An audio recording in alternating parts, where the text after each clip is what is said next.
चलिए चाय पर चर्चा की शुरुआत करते हैं और सबसे पहले बात आज हम कश्मीर की करेंगे। देखिए सर्दियों की अगर हम बात करें तो सर्दियों में जब भी बर्फबारी होती है तो जोजिला पास अक्सर बंद कर दिया जाता है और नतीजा ये होता है कि द्रास, कारगिल और लद्दाख का संपर्क देश और दुनिया से कट जाता है। इसलिए जोजिला दर्रे के पास ही 30 किलोमीटर के सुरंग का निर्माण किया जा रहा है। इससे सभी मौसम में आवाजाही जारी रहेगी, आसान रहेगी। ताजा खबर यह है कि टनल निर्माण का 90% काम अब पूरा हो चुका है। जी देखिए, जोजिला पास समुद्र तल से 11,578 फीट की ऊंचाई पर है। ये हिमालय का बर्फीला इलाका है और देश की सबसे लंबी रोड टनल का खिताब फिलहाल अटल टनल के पास है। लेकिन जोजिला टनल के बन जाने के बाद ये तमगा उससे छिन जाएगा। तैयार होने के बाद जोजिला टनल भारत की सबसे लंबी सुरंग बन जाएगी।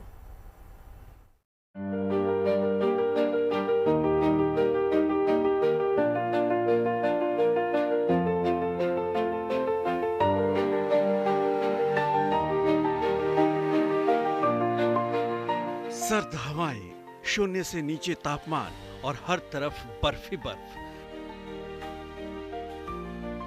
ठंड के मौसम में जिन रास्तों पर कभी चलना भी मुश्किल था, वहां अब तरक्की की एक सुरंग विकास की गवाही दे रही है।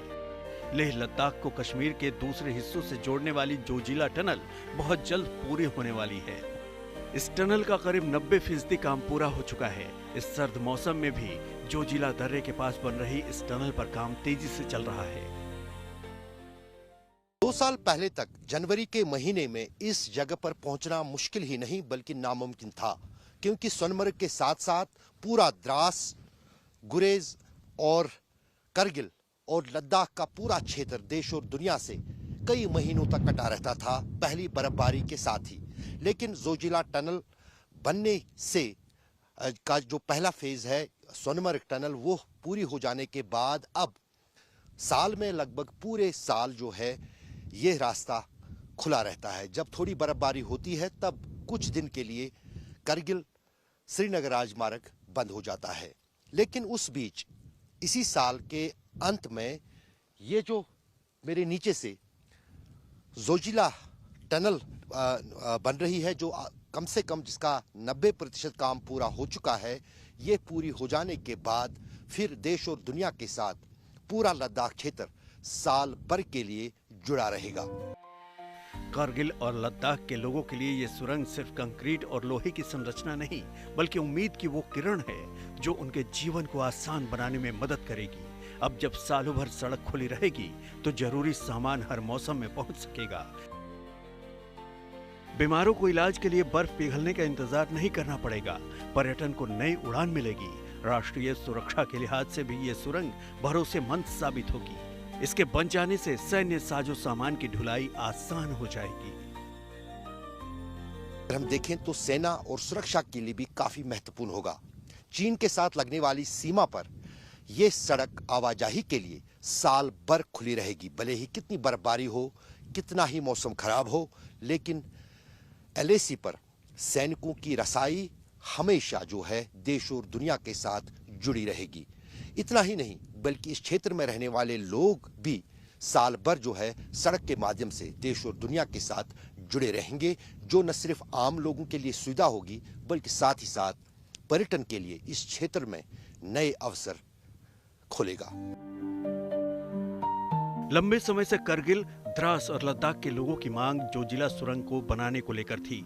अब जब जोजिला सुरंग बन जाएगी तो इस पूरे क्षेत्र की तकदीर बदल सकती है। वो 6 महीने जो आपका विंटर टाइम होता है, उसके लिए समर्स में ही आपको सब कुछ प्रिपेयर करना होता है कि कैसे आप विंटर स्टॉक्स यहाँ पे रख सकेंगे। बिल्कुल जो राशन पानी के हवाले से हम बात करते हैं, या फिर आपके लिए गर्मियों में बिल्कुल जो यहाँ के लोकल बुखारी जिसे कहते हैं या चूल्हा वगैरह इस्तेमाल करते हैं, उसके लिए जो लकड़ी का इस्तेमाल है वो बहुत टाइम पहले ही यहाँ पे करना पड़ता है, क्योंकि 6 महीने का जो विंटर टाइम होता है वो यहाँ के लोगों के लिए काफ़ी टफ होता है। पहाड़ के नीचे बनी ये सुरंग बर्फीले तूफानों, भूस्खलनों और कठोर सर्दियों से बेअसर रहेगी। इसके पूरा होते ही साल भर सुरक्षित आवाजाही संभव होगी।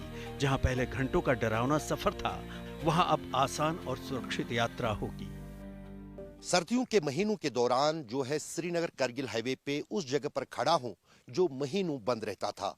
लेकिन अब की बार कश्मीर में बहुत कम बर्फबारी हुई, पहाड़ों पर भी कम बर्फ हुई, इसलिए जनवरी और फरवरी में भी ये राजमार्ग जो है यातायात के लिए खुला है, वरना सर्दियों के दौरान महीनों ये राजमार्ग बर्फबारी के साथ ही यातायात के लिए बंद हो जाता था।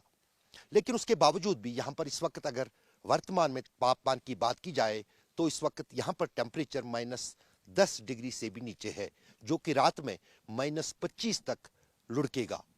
लेकिन जोजिला टनल बनने के बाद इस तरह की मुश्किल हालात से ना ही यहाँ पर इस सड़क पर सफर करने वाले वाहन चालकों को जूझना पड़ेगा और ना ही उन पैसेंजर्स को जो इस पर सफर करेंगे, क्योंकि जोजिला टनल जो है बिल्कुल इस पहाड़ के नीचे से यानी इस सड़क के नीचे से जाती है और साल के किसी भी मौसम और किसी भी हिस्से में इस टनल के जरिए लद्दाख और करगिल क्षेत्र देश और दुनिया से जुड़ा रहेगा, जो आम लोगों के साथ साथ सेना के लिए भी वरदान और वरदान से कम नहीं होगा।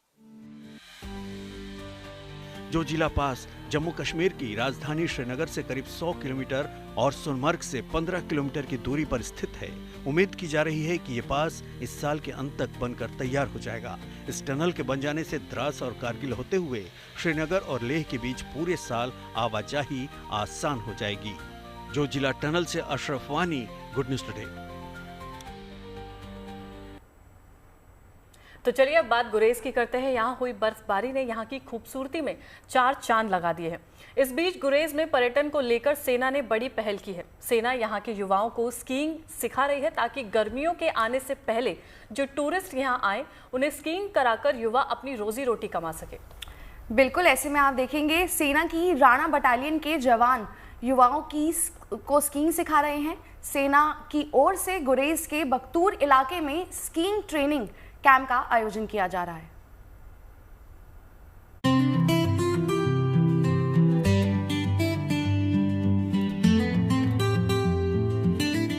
बर्फ से ढकी पहाड़ियां और चांदी से चमकते बर्फीले मैदान, कश्मीर की ये खूबसूरती दूर दूर से सैलानियों को धरती के इस जन्नत की तरफ खींच लाती है।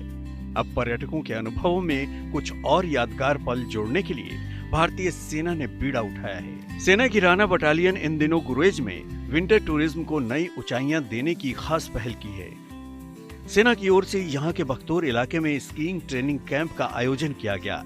हम काफ़ी खुश हैं इंडियन आर्मी के इस इक़्तिदाम से और यही उम्मीद करते हैं कि जितने भी यहाँ पे इवेंट्स अभी तक इंडियन आर्मी ने किए हैं उससे यहाँ के बच्चे भरपूर लाभ उठाएं और आशा करते हैं कि आने वाले वक्त में भी ऐसे इवेंट्स प्रोग्राम यहाँ पे देखने को मिले जिससे यहाँ का टूरिज्म प्रमोट हो सके। इस कैंप का मकसद स्थानीय युवाओं को स्कीइंग की ट्रेनिंग देना है। ये ट्रेनिंग कश्मीर में दूर दूर से आए सैलानियों के लिए मददगार होंगे और साथ ही स्थानीय लोगों को इससे रोजगार भी मिलेगा। आर्मी का यहाँ पे बहुत मशहूर, उन्होंने यहाँ पे ये सीकिंग कोर्स कराया। यहाँ पे एक नेचुरल स्लोप है बख्तूर में, क्योंकि जब हम ये सीकिंग करेंगे तो टूरिस्ट के लिहाज से भी ये बहुत अच्छी जगह, टूरिस्ट डेस्टिनेशन अच्छी है।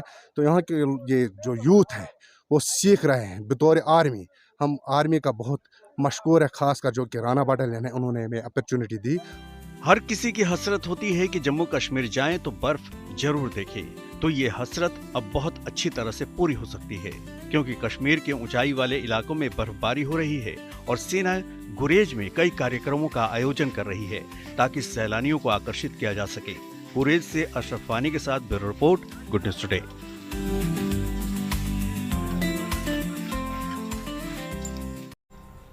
वैसे हमारी इस रिपोर्ट में एक लाइन ये भी आई है कि हर किसी की हसरत होती है कि वो इस तरह के इलाकों में जाएं। आपकी हसरत कब पूरी होगी? जब बर्फ पिघल जाएगी। मेरी हसरत अब इस वीक पूरी होने वाली है। कुछ की हसरत पूरी हो चुकी है, कुछ सैलानी आ गए हैं वापस लौट के हमारे साथ। कैसा रहा एक्सपीरियंस? बिल्कुल, लेकिन मैं आपको ये बता दूं कि निराशा बहुत होगी, क्योंकि हमने जितना बर्फ हिमाचल और इन सब इलाकों में पहले देखा है अब बिल्कुल नहीं है। आपको उसके लिए बहुत मेहनत करनी पड़ती है। निचले इलाकों में तो बिल्कुल नहीं है, आपको बहुत ऊपर जाना पड़ता है। ऊपर से बर्फ पिघल रहे हैं तो बड़ी मुश्किल से थोड़े बहुत बर्फ। मुझे बस एक चीज बता दीजिए, हम लोग इस वीकेंड जा रहे हैं तो कपड़े किस तरह के हम ले जा सकते हैं? कहाँ जा रही है ये बताइए? ये डिपेंड, हम देहरादून साइड जाएंगे, फिलहाल ज्यादा नहीं है। तो नीचे प्लेन्स है, वहाँ कुछ नहीं है। कुछ नहीं है। नहीं, आप बर्फ देखने जाएंगे या नॉर्मल? नहीं, बर्फ नहीं देखने जाना। हाँ, फिर आप नॉर्मल भी नहीं जा सकते। पहाड़ तक देखिए यहाँ पर गर्मी आना शुरू हो गई है। अब आप मेरे कपड़ों से अंदाजा लगा सकते हैं कि आज गर्मी महसूस हो रही है, थोड़ा सा वार्म। हाँ, और देहरादून भी लगभग उसी तरह का वहाँ पे भी टेम्परेचर रहेगा कि वहाँ पर अब थोड़ा सा दिन में गर्मी रहेगी। काम करते हैं हम इसके बाद ना स्टाइलिंग टिप्स देते हैं जरा दीपिका को शो के बाद, है ना, आपको क्या लेके जाना चाहिए क्या नहीं। बिल्कुल। तो देखिए मौसम की चर्चा यहाँ हो ही रही है। जनवरी का महीना है जो कि आमतौर पर कपकपाती ठंड होती है, घना कोहरा होता है और सुबह सुबह जब भी आप उठते हैं तो अब अक्सर आपको घना कोहरा ही नजर आता है। दिल्ली, एनसीआर और चंडीगढ़ में ठंड अब उतनी तीखी नहीं रही है जितनी इस मौसम में हुआ करती थी। लोगों को सुबह घर से निकलते वक्त ठंड में थोड़ी सी नरमी का एहसास हो रहा है। जी हाँ, देखिए जनवरी की नर्म ठंड, कम होता कोहरा, गुनगुनी धूप दिल्ली, एनसीआर और चंडीगढ़ के लोगों के लिए राहत लेकर आई है। ये वो वक्त है जब सर्दी का लुत्फ भी है और परेशानी भी कम है। दिन में लोग गुनगुनी धूप का मजा लेते हैं, कोई छत पर तो कोई पार्क में गुनगुनी धूप का आनंद लेता हुआ आपको नजर आ जाएगा।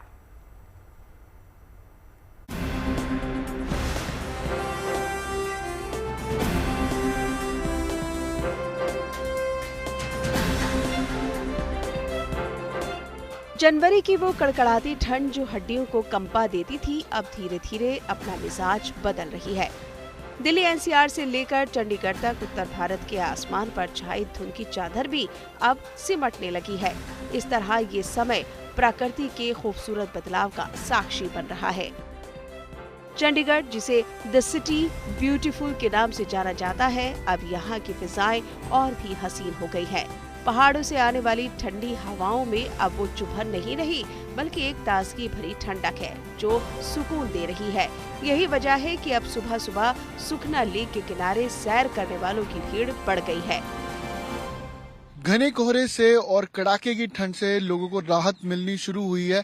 आज दूसरा दिन है कि चंडीगढ़ में हल्की गुनगुनी धूप खिली है और इसमें आप सुखना लेक पर तस्वीरें देखिए कि लोग अपनी मॉर्निंग रूटीन में वापस यहाँ पर आपको सुबह के वक्त नजर आते हैं और इस गुनगुनी धूप का लुत्फ लेने के लिए भी सुखना लेक पर लोग पहुँचते हैं। और जो चहल पहल यहाँ पर, चाहे वो पक्षी हों, चाहे यहाँ पर आवाजाही और मॉर्निंग रूटीन के लोग हों, तो वो चहल पहल यहाँ पर ज़रूर सबसे पहले नज़र आती है। और चंडीगढ़ के अंदर हालांकि तापमान 5 डिग्री से ऊपर है, लेकिन ठंड ज़रूर है क्योंकि हवा है और साथ साथ कोहरे से राहत है। यहाँ पर दूसरी तरफ जो एक लेक और आसमां एक जैसा नज़र आता था और ये पहाड़ियाँ शिवालिक हिल्स की जो बिल्कुल यहाँ से नज़र आती हैं सामने, तो वो भी जो ढक गई थी कोहरे की चादर में, तो अब वो भी नजर आनी शुरू हो चुकी है। यानी कि यहाँ से विजिबिलिटी इतनी है कि आपको कसौली रेंज और कसौली के पहाड़ तक नजर आते हैं। दिल्ली, एनसीआर में जहां सुबह और रात में ठंड का एहसास हो रहा है, तो वहीं दिन के समय जैकेट और भारी कपड़ों की जरूरत कम पड़ने लगी है। कड़ाके की ठंड की वजह से जो लोग घरों में दुबके रहते थे, अब वो बाहर निकल रहे हैं। दिल्ली के अलग अलग इलाकों में सुबह सुबह आज भी हल्की धुंध दिखाई दी। सुबह सुबह कोहरा और ठंड तो है ही, लेकिन पिछले दिनों के मुकाबले इनकी तीव्रता कम है। कुछ ज़्यादा ही कोहरा जो है वो अलग अलग राज्यों में देखा गया था, लेकिन आज के मुकाबले थोड़ा सा कम जो है वो नज़र आ रहा है। वही मौसम विभाग की माने तो आने वाले दिनों में जल्द ही दिल्ली हो, दिल्ली एनसीआर की बात की जाए, पंजाब की बात की जाए, हरियाणा की बात की जाए, जितने भी मैदानी इलाके हैं 2 दिन के बाद जो है बारिश की संभावना जताई जा रही है। वहीं उत्तराखंड की बात की जाए तो 23 और 24 तारीख को वहाँ पर तेज बर्फबारी का जो है वो अनुमान है, जिसकी वजह से वहाँ पे ठंड बढ़ेगी और उसका असर सीधा मैदानी इलाकों में नजर आने वाला है। तो देश की राजधानी में जो ठंड का कहर है वो बेशक थोड़ा कम हो रहा है, लेकिन जल्द ही राजधानी में जो है बारिश देखने को मिलेगी और साथ ही साथ आसपास के मैदानी इलाकों में भी। यूपी का आगरा आज सुबह धुंध और कोहरे में लिपटा नजर आया। धुंध ने ताजमहल को इस कदर ढक लिया कि ये थोड़ी दूर से भी पूरी तरह नजर नहीं आ रहा था। मुंबई के बटाला से भी सुबह की तस्वीरें आई, जिसमें कोहरा छाया नजर आ रहा है। चंडीगढ़ से अमन भारद्वाज और दिल्ली से मनीषा लड्डा के साथ bureau report, good news today. देखिए, जो मुझे लगता है हिल स्टेशंस है वहाँ तो हमेशा ही अक्सर ठंड रहती है और ठंड के समय में तो और ठंड रहती है, लेकिन जहाँ की खबरें हम दिखा रहे हैं जैसे दिल्ली, एनसीआर, चंडीगढ़ की हम बात कर रहे हैं, वहाँ भी ठीक ठाक ठंड होती है। क्यों, आप लोग तो वहीं से हैं? मुझे लगता है पिछले आके ज्यादा ठंड नहीं लग रही होगी ना। यहाँ के सीरियसली नहीं लग रही। लेकिन मैं आप लोगों से पूछना चाह रही हूँ, चंडीगढ़ का आप लोगों का क्या एक्सपीरियंस रहा है? हम लोग अभी बात कर रहे हैं ना कि आप बोल रही थी ना अभी दीपिका की थोड़ी कल भी वार्म डे था, लेकिन चंडीगढ़ में अभी भी, स्पेशली अगर हम मोहाली की बात करें, वहाँ अभी भी पूरा दिन अच्छी खासी ठंड रहती है। मतलब वो जनवरी वाली धूप है, लेकिन वो जनवरी वाली ठंड का फील आप अभी भी वहाँ पर ले सकते हैं। हाँ, नॉर्थ इंडिया में है। लोहड़ी के बाद से जैसा कहा जाता है थोड़ी कम हो गई है, आपने आके कम करवा, लेकिन सीजन्स का थोड़ा पैटर्न चेंज हुआ है। देखिए, जो बर्फ की बात इससे पहले लेकिन हम कर रहे थे, तो अभी आप लोग जैसे कह रहे हैं कि चंडीगढ़ में अभी भी ठंड है, दिल्ली में भी हम महसूस कर रहे हैं। मनाली जहां मैं गई थी, वहां की बताऊं कि जब वहां पहुंचे, बर्फ तो हमें कहीं नहीं दिखा, लेकिन -11 डिग्री, यानी कि तापमान बहुत कम था, ठंड बहुत ज्यादा है, जबरदस्त। लेकिन ग्लोबल वार्मिंग का असर हर जगह देखने को मिल रहा है। इन सभी के परे एक जो बहुत जरूरी चीज होती है कि इस समय में ऐसे लोग जिनको सर छुपाने के लिए छत ना हो, उनके लिए सबसे मुसीबत का समय। हमने कई ऐसी वीडियोस देखे जिनके पास ब्लैंकेट तक नहीं होता है, वो बड़ी पन्नियां लेकर सो रहे हैं रात में, तो बहुत उलझने हैं ऐसे वर्ग के साथ भी। तो ऐसे में आपको हम बता दें कि उनके लिए ये इम्तिहान से ये समय कम नहीं है। लेकिन पंजाब के मोहाली से एक राहत भरी खबर आई है, जहां पर नगर निगम फेज 6 का एक नाइट शेल्टर मिसाल बन गया है। बिल्कुल, देखिए, नाइट शेल्टर सिर्फ एक रैन बसेरा नहीं है, बल्कि होटल जैसी साफ सुथरी व्यवस्था वाला एक ठिकाना है। रैन बसेरा में हीटर लगाए गए हैं, और यही नहीं, सर्दी में लोगों को गर्म पानी मिलने की व्यवस्था भी की गई है और गीजर का इंतजाम किया गया है। देखिए खास रिपोर्ट।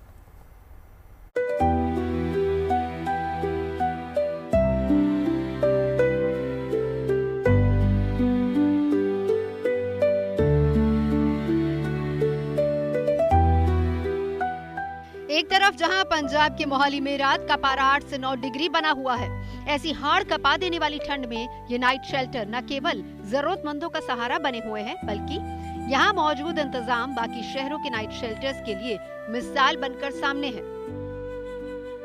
कड़ाके की ठंड और ऐसा लगता है कि बेदर्द है दुनिया, लेकिन कहीं दरवाजे खुले हैं गरीब आदमी के लिए, और वो है ये रैन सवेरा। हम इस वक्त हैं मोहाली के शेल्टर फॉर होमलेस, और आपको ये बता दें कि अगर आप एक नज़र देखेंगे तो आपको state of the art building नज़र आएगी, और आप देखिए कि किस तरह से हैं, और आपको पर्दे शीशे नज़र आ रहे हैं। लेकिन हम अंदर से भी आपको दिखाएंगे, क्योंकि ये 3 बड़े कमरे हैं। एक फैमिली रूम है, पुरुषों के लिए अलग है, महिलाओं के लिए अलग है, फैमिली रूम है, और किस तरह की अंदर सुविधाएं दी गई हैं आपको ये भी दिखाते हैं।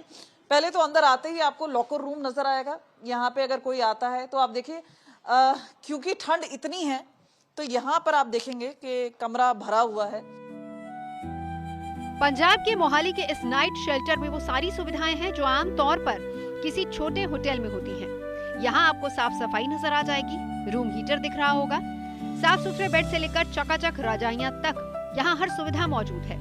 यही नहीं, सर्दी में लोगों को गर्म पानी मिले, इसके लिए यहाँ गीजर का इंतजाम भी किया गया है। ये यहाँ हमारा 6 फेस में नाइट शेल्टर जो बनाया हुआ है, जो होमलेस हैं वो वहाँ आके रुकते हैं। टोटल यहाँ 42 बेड का ये बना हुआ है। यहाँ पे किचन फैसिलिटी है, जो कि अपना खाना बनाना चाहता है यहाँ बना सकता है।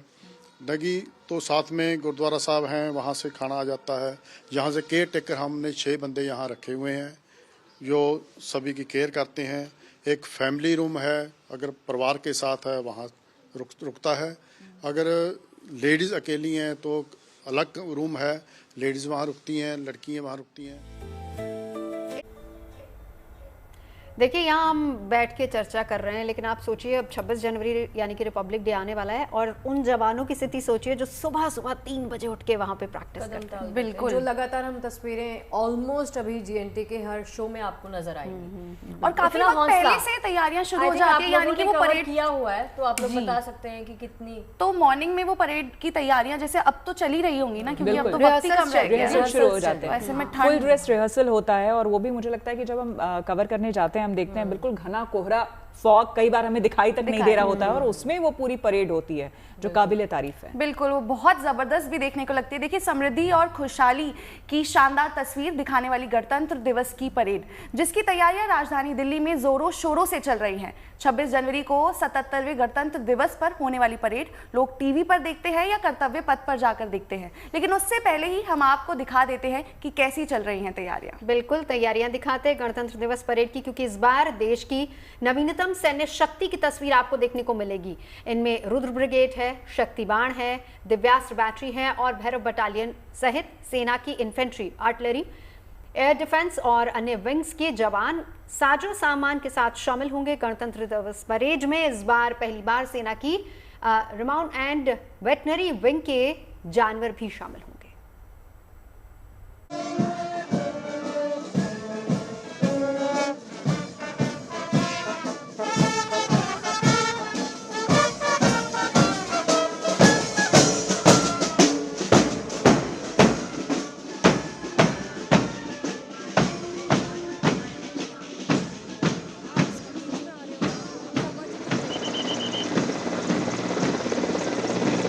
राजधानी दिल्ली में कर्तव्य पथ की ये तस्वीरें देश की आन बान और शान की झलक पेश कर रही हैं। मार्चिंग बैंड्स की धुनों पर एक ही लय में कदम ताल करते ये जवान ठीक 7 दिन बाद इसी तरह से देश के 77वें गणतंत्र दिवस की परेड में शामिल होंगे। ये तस्वीरें कर्तव्य पथ पर हुई गणतंत्र दिवस परेड की रिहर्सल की है। सेना के तीनों अंगों के जवान और स्पेशल दस्ते इस तरह से 26 जनवरी को जब कर्तव्य पथ पर निकलेंगे तो पूरे देश की निगाहें इन पर होंगी।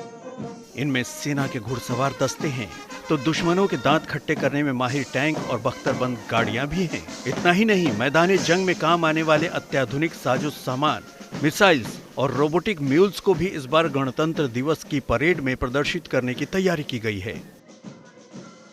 तो वाकई में नज़ारा जो है वो बहुत खूबसूरत है। जो टैंक्स हमारी भारत की रक्षा शक्ति का प्रतीक है वो इस वक्त आपको नज़र आ जाएगी दिल्ली के हमारे कर्तव्य पथ पर। किस तरीके से जो सेना है वो एक एक कर आगे बढ़ रहे हैं। रिहर्सल का जो दौर है वो सुबह 4:30 बजे से चालू है और इसी तरीके से ये लोग जो है वो धीरे धीरे कर आगे बढ़ते जा रहे हैं। गणतंत्र दिवस के परेड में इस बार देश की नवीनतम सैन्य शक्ति की तस्वीरें देखने को मिलेंगी।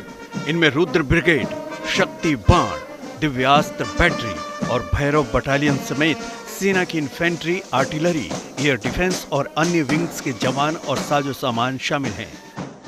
साथ ही multi utility guns, BrahMos, autonomous mobile launcher भी नजर आ रहे हैं। परेड में सेना के हेलीकॉप्टर अपने शानदार फॉर्मेशन से सबका मन मोहेंगे तो कमाल की ड्रोन शक्ति की भी नुमाइश होगी। गणतंत्र दिवस परेड में इस बार पहली बार सेना के रिमाउंट एंड वेटनरी विंग के जानवर शामिल होंगे। इनमें बैक्टीरियन ऊंटों के अलावा 4 जांस्कर टट्टू, 4 शिकारी पक्षी और 10 मिलिट्री डॉग्स भी नजर आएंगे। वहीं हर सरहद पर, हर मोर्चे पर, हर हालात में देश की रक्षा करने के लिए तैनात जवानों के दस्ते भी इसमें अपने शौर्य और पराक्रम की झलक दिखलाते नजर आएंगे।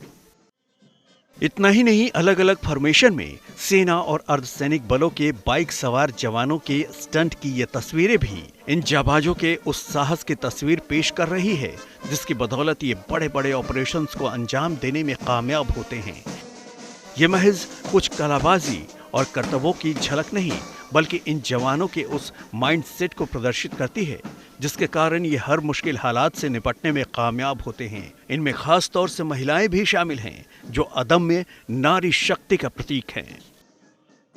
जो नज़ारा आप इस वक्त देख रहे हैं ये सिर्फ रोमांच नहीं है बल्कि ट्रेनिंग है, आत्मविश्वास है और अनुशासन का बेहतरीन उदाहरण है। आप देख सकते हैं कि किस तरीके से विश्वास है एक दूसरे पर। एक बाइक पे या 2 बाइक पर आपको 6 से 7 जवान जो है वो नजर आ जाएंगे और धीरे धीरे करते हुए जो है वो एक एक कर आगे बढ़ रहे हैं। 26 जनवरी को जब पूरा देश इस परेड को देखेगा तब ये सब कुछ मिनटों में सिमट जाएगा, लेकिन इसके पीछे की जो मेहनत है, जो महीनों की तैयारियां हैं वो हमेशा हर किसी को याद रहेगी। तो ये 26 जनवरी की तैयारियां हम आपको दिखा रहे हैं कि किस तरीके से कर्तव्य पथ पर ही जो नज़ारा है, जो तस्वीर है वो नजर आ रही है और हर किसी की निगाहें सिर्फ इन्हीं पर टिकी हुई है। इस बार मुख्य परेड की थीम वंदे मातरम रखी गई है। परेड के दौरान कर्तव्य पथ पर जो झांकियां निकलेंगी उनकी थीम स्वतंत्रता का मंत्र, वंदे मातरम, समृद्धि का मंत्र, आत्मनिर्भर भारत रखा गया है। और इससे भी शानदार जो नज़ारा है वो 26 जनवरी का होगा जब सभी भीड़ जो है वो यहाँ पर नजर आएगी और एक एक कर इसी तरीके से कुल 30 झांकियां जो है वो यहाँ से निकलेगी जिसने लोगों का जो ध्यान है वो पूरी तरीके से खींचा हुआ है। 26 जनवरी को गणतंत्र दिवस की परेड में देश की सैन्य शक्ति के साथ साथ आर्थिक और सांस्कृतिक समृद्धि की हर खास तस्वीर पेश की जाएगी, जिसको देश तो देखेगा ही, दुनिया भी देखेगी, हिंदुस्तान के दम का गवाह बनेगी। दिल्ली से मनीषा लड्डा के साथ bureau report, good news today. अब देखिए, आस्था अध्यात्म के जैसे अनूठे रंग माघ मेले से नजर आए हैं, वैसे ही नजर आए थे कुंभ मेले में भी, आपको याद होगा। लेकिन ये जो तस्वीरें देख पा रही हो ना, ये हैरान इसलिए करती हैं क्योंकि देश के लोग तो यहाँ पर हैं ही, विदेशों से भी आकर लोग हमारी संस्कृति का हिस्सा बनते हैं, वो चीजें हैरान करती हैं। क्यों? बिल्कुल। आपने तो कुंभ देखी है में तो हमने देखा था बहुत सारे विदेशी आए थे, लेकिन माघ मेले में भी उतनी संख्या में बहुत सारे विदेशी भक्त यहाँ पर पहुंच रहे हैं। और इसमें भी काफी चर्चित बाबा भी आए हैं। मुझे सबसे ज्यादा मजेदार वो लगे जिनके पास बहुत बड़ी बड़ी गाड़ियां, वही है सबसे। सतवा बाबा की बात कर रही हैं आप? सतवा बाबा तो एक्चुअली मुझे लगता है नवजोत भी कई बार जा चुकी हैं, मैं भी कई बार कवर करने जा चुकी हूँ। तो चाहे वो माघ मेला हो, माघ मेला हर साल जनवरी इसी समय जो लगा हुआ है, हम जाते रहे हैं। कुंभ भी हम कवर कर चुके हैं, तो उसमें अक्सर आप देखेंगे दीपिका, ऐसे बड़े बड़े बाबा आते हैं। और खास करके ये जो सतवा बाबा जैसे लोग हैं, इनके सबसे ज्यादा जो फॉलोअर्स है ना, विदेशी भक्त ही होते हैं। और उनमें एक अलग ही चार्म होता है हमारे बाबाओं को लेकर भी और हमारे अध्यात्म को लेकर। यही तो खास बात है इस चीज की। क्योंकि सोच जो होती है ना, बाबा सोच मतलब वही एक भगवाधारी और हाथ में कमंडल लिए हुए आराम से बैठे रोल्स रॉयस में, लेकिन ये नहीं पता है नजर आए इंडियन बाबा इतने हाईटेक हैं। स्वैग है बाबाओं का भी। देखिए, माघ मेले की तस्वीरें शानदार हैं। प्रयागराज में संगम तट पर चल रहे माघ मेले में श्रद्धालुओं की आस्था के रंग बिखरे हैं, जो आपको दिखा रहे हैं। सन्यासियों की अद्भुत परंपराओं की तस्वीरें भी आप तक पहुंचाई हैं हमने। साधु संतों और सन्यासियों के शिविरों में भक्ति, आस्था और श्रद्धा का अनूठा संगम नजर आया है। हर जगह पूजा पाठ और अनुष्ठान के रंग भी नजर आए हैं। बिल्कुल, देखिए, माघ मेले में आस्था है, भक्ति का ऐसा ही स्वरूप दिखाया गया है किन्नर अखाड़े में भी। यहाँ पर मां कामाख्या शक्तिपीठ में विशेष साधना संपन्न हुई है। किन्नर अखाड़े से जुड़े साधु संतों ने विश्व में सुख शांति की कामना के लिए हवन पूजन भी किया है।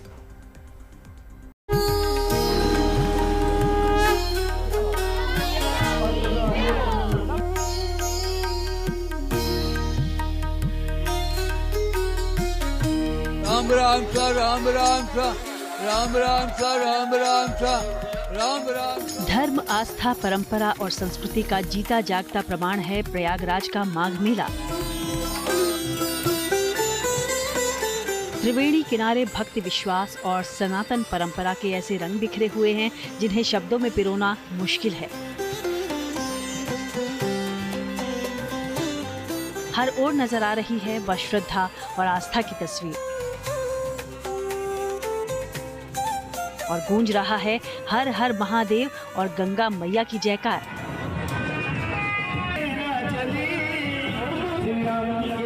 यहाँ हर कोई अपने इष्ट की भक्ति में जुटा है। स्नान दान का सिलसिला जारी है। ऐसे में भोले बाबा की भक्ति गूंज भी इस मिनी महाकुंभ में खूब नजर आ रही है, जो इस रंग बिरंगी शोभा यात्रा में महसूस भी की गई।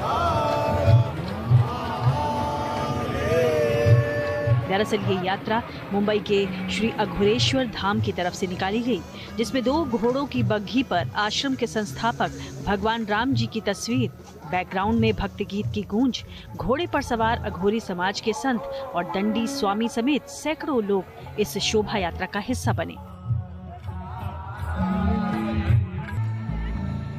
दरअसल अघोरेश्वर आश्रम को बसाने वाले अवधूत यानी सन्यासी भगवान राम जी के अनुयायी मानते हैं कि भगवान राम जी को संगम की रेती पर ही भगवती मां का आशीर्वाद मिला था। ज्ञान की प्राप्ति हो गई थी, जैसे आध्यात्मिक चेतना की जो अवस्थाएं हैं उनको आज प्राप्त हुई थी। 1 महीना वो भूखे रहे इसी इलाहाबाद में, प्रयागराज में, बालू पे सोए, किसी ने भोजन नहीं दिया। लेकिन वो कहते हैं कि मुझे एक दिन एक वृद्ध महिला माता जी आई देवी के रूप में, उन्होंने मुझे अन्न प्राशन किया और उसके बाद मेरी शुदा जो मिटी, तो फिर कभी वो प्रसंग आया ही नहीं। और उसी को अपने ज्ञान प्राप्ति, जो ज्ञान है वो उनको प्राप्त हो गया था।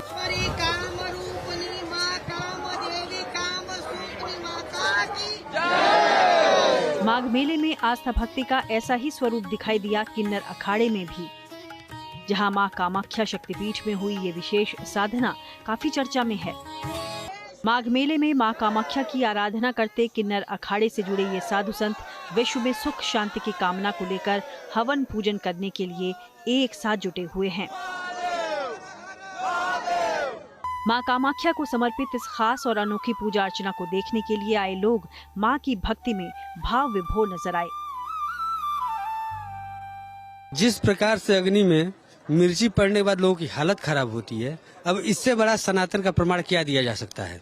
कुल मिलाकर संगम नगरी में आयोजित माघ मेले में साधु संत और सन्यासियों के शिविरों में भक्ति, आस्था और श्रद्धा का समागम ही नजर आ रहा है। हर जगह पूजा पाठ और अनुष्ठान के स्वर गुंजायमान हैं।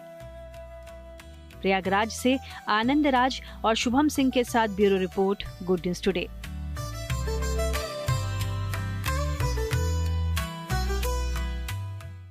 लिए चलते हैं आपको बुंदेलखंड के बांदा जिले में, जहां इन दिनों बागेश्वर धाम के पीठाधीश्वर पंडित धीरेन्द्र शास्त्री का भव्य दरबार सजा है। 16 दिसंबर से शुरू हुए इस कार्यक्रम में हर रोज हजारों की संख्या में लोग पहुंच रहे हैं। बिल्कुल, कार्यक्रम के तीसरे दिन बाबा बागेश्वर के दरबार में 7 समंदर पार रूस से आए अनुयायी भी पहुंचे।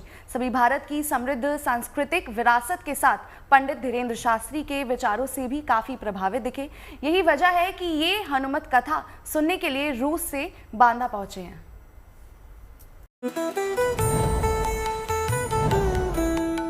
आज बांदा में इतिहास बना।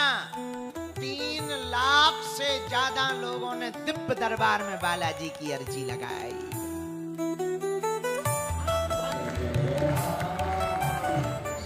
बुंदेलखंड की धरती पर इन दिनों सजा है बागेश्वर धाम के पीठाधीश्वर पंडित धीरेन्द्र शास्त्री का दरबार, जहां हर रोज हजारों की संख्या में लोग हनुमत कथा सुनने के लिए दौड़े चले आ रहे हैं।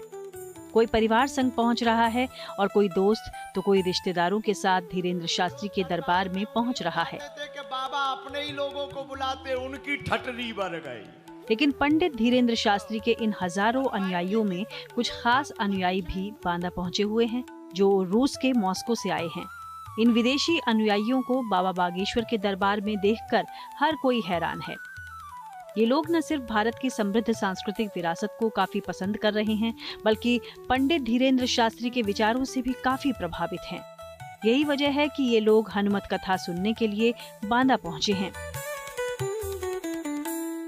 Where have you come from? We are from Russia. Russia? Yes. Which part of Russia? Russia. Which part of Russia? Which city? Moscow? Okay. What brings you here to Banda, Uttar Pradesh? We would like to see and be here to see Guruji Bageshwar Dham and be in this energy and see him. What do you like about him? He has very positive energy. वैसे तो बागेश्वर धाम के पीठाधीश्वर पंडित धीरेन्द्र शास्त्री का दरबार देश के किसी भी शहर में लगे उनके समर्थक बिन बुलाए ही उनके दरबार में पहुंच जाते हैं। बांदा के इस दरबार में भी ऐसा ही देखने को मिल रहा है। इस दरबार में भी पंडित धीरेन्द्र शास्त्री न सिर्फ हनुमत कथा कह रहे हैं, बल्कि लोगों की दुख तकलीफ और परेशानी भी सुन रहे हैं। 5 दिनों तक चलने वाला ये दरबार इन दिनों बुंदेलखंड की धरती पर आस्था और विश्वास का बड़ा केंद्र बना हुआ है। बांदा से सिद्धार्थ गुप्ता के साथ bureau report, good news today.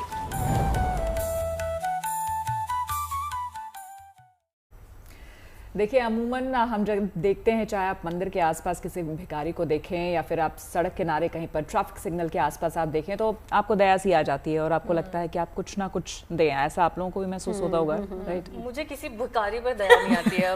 मुझे सब ऐसा लगता है कि सबके पास बहुत पैसा है और ये ना, हाँ, ये हमारे इमोशंस का फायदा उठा रहे हैं। मुझे ऐसा लगता है कि पैसे देने की बजाय आप उनको कुछ जरूरत का सामान दे दीजिए। अगर आपको सच में ऐसी फीलिंग आ रही है कि बिल्कुल नीडी है, ऐसे पहचान में आ जाता है, तब आप कर सकते हैं। खुशी, आप मंदिर काफी जाती हैं, तो आसपास आपने देखा होगा। मैं आपको अगर किस्सा बताऊं, मैं गई थी सीपी में हनुमान मंदिर। वहां पर एक बहुत ओल्ड लेडी थी, वो आई पापड़ लेने, कहती कि पापड़ मुझे दिला दो, क्योंकि हम भी खाते हैं। उन्होंने कहा पापड़ मुझे दिला दो। मैंने कहा ठीक है, आप ले लीजिए। कहते 4 दिला दीजिए। मैंने 4 पैकेट दिला दिए।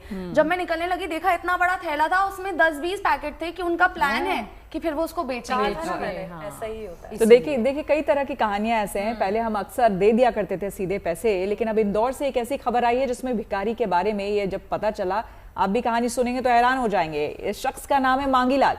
इनके पास कहने को भिखारी हैं, लेकिन इनके पास मकान है, गाड़ी है, ड्राइवर है, ऑटो है, सब कुछ, और ये करोड़पति भिखारी हैं। शगुफ्ता, बिल्कुल, कहते हैं ना कि यू कांट जज a book by its cover, तो ये उसका जीता जागता एग्जाम्पल है। लकड़ी की फिसलने वाली गाड़ी और पीठ पर बैग और हाथ में जूते के सहारे सराफा बाजार की सड़कों पर घूम घूम कर भिक्षा मांगने वाले मांगी लाल लोगों की सहानुभूति का फायदा उठाकर रोजाना अच्छे खासे पैसे कमा रहा था। लेकिन इंदौर को भिखारी मुक्त बनाने के लिए चलाए जा रहे जिला प्रशासन के अभियान के तहत रेस्क्यू टीम ने सराफा क्षेत्र से मांगीलाल को रेस्क्यू किया और जैन के शेल्टर होम उनको भेज दिया। इसमें एक और लाइन ऐड ऑन कर देती हूँ कि ये भिखारी लोगों को पैसे भी ब्याज पे देते हैं। अरे वाह, बताइए, बहुत ही लोगों का मदद कर रहे हैं। इसका नाम मांगीलाल है और एक प्रकार से कुष्ठ रोगी है ये व्यक्ति। इसकी उम्र 55 से 60 साल के करीब है और पिछले 8-10 साल से लगातार भिक्षावृत्ति कर रहा है, ऐसा बताया गया वहाँ के लोगों के द्वारा।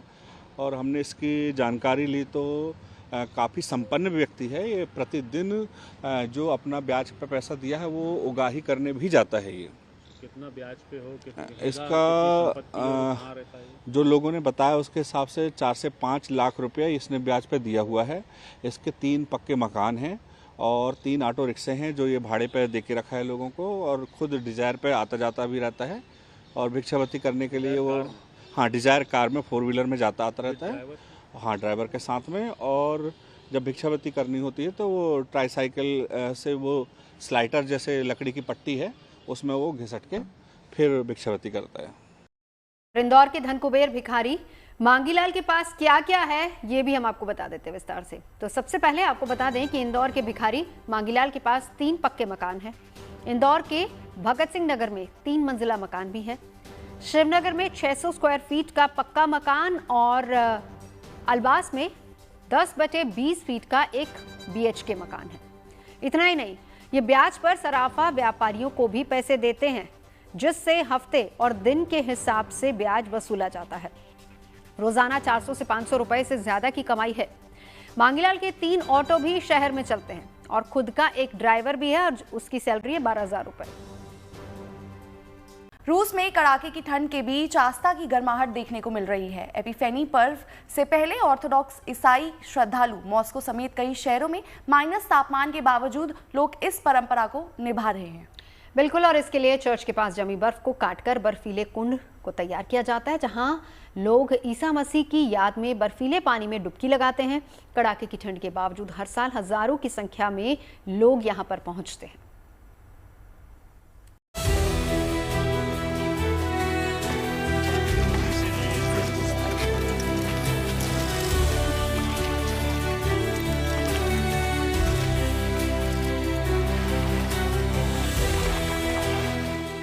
बर्फीले पानी में ये डुबकी श्रद्धालुओं के लिए सिर्फ ठंड का सामना नहीं, बल्कि आत्मा की शुद्धि का प्रतीक है। रूस की राजधानी मॉस्को में ऑर्थोडॉक्स ईसाई श्रद्धालु एपिफेनी पर्व की तैयारी में जुटे हैं। रूसी ऑर्थोडॉक्स चर्च 19 जनवरी को एपिफेनी मनाता है, लेकिन परंपरा के अनुसार डुबकी एक दिन पहले ही शुरू हो जाती है। चर्च के पास जमी बर्फ को काटकर बनाया गया यह बर्फीला कुंड, जहां लोग ईसा मसीह की याद में बर्फीले पानी में डुबकी लगाते हैं। डुबकी से पहले श्रद्धालु क्रॉस बनाते हैं, आस्था और साहस के साथ कड़कड़ाती ठंड का सामना करते हैं। मोमबत्तियां और प्रार्थनाओं के बीच हर कोई अपने तरीके से आस्था व्यक्त करता है। ये दृश्य सिर्फ एक परंपरा नहीं, बल्कि विश्वास की परीक्षा है। कड़ाके की ठंड के बावजूद हर साल हजारों लोग इस चुनौती को स्वीकार करते हैं। कुछ जगहों पर तापमान -20 डिग्री सेल्सियस तक पहुंच जाता है। हवा और पानी के तापमान में करीब 20 डिग्री का अंतर। ऑर्थोडॉक्स ईसाई ईसा मसीह को ईश्वर का पुत्र मानते हैं, जिनका मानना है कि ईसाइयों के पवित्र जॉर्डन नदी के बर्फीले पानी में नहाने से सारे पाप धुल जाते हैं।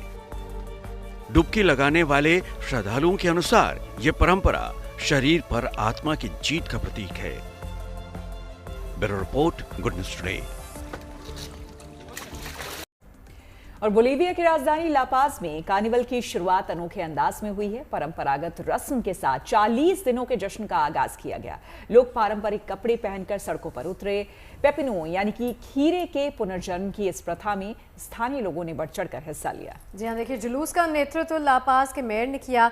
नगर निगम के बैंड ने पारंपरिक धुनों को बजाकर कार्निवल के जश्न में 4 चांद लगा दिए। देखिए उसकी तस्वीरें।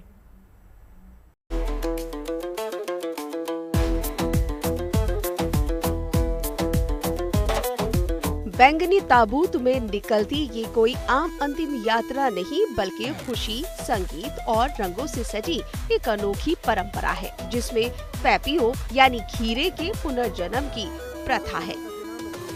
पेपिनो, जिसे बोलीविया के कार्निवाल का शरारती किरदार माना जाता है, अपनी विधवाओं के आंसुओं के बीच कब्रिस्तान से बाहर लाया गया। हर बार की तरह इस बार भी बोलीविया की राजधानी लापाज में कार्निवल की शुरुआत इस अनोखी और रंगारंग रस्म के साथ हुई। पेपिनो को एक खूबसूरत ताबूत में रखकर कब्रिस्तान से जुलूस के रूप में बाहर लाया गया। लोग पारंपरिक कपड़े पहनकर सड़कों पर उतरे। ये रस्म दरअसल कार्निवल के दोबारा जागने का प्रतीक है, जहां उदासी खत्म और रंगारंग उत्सव की शुरुआत होती है।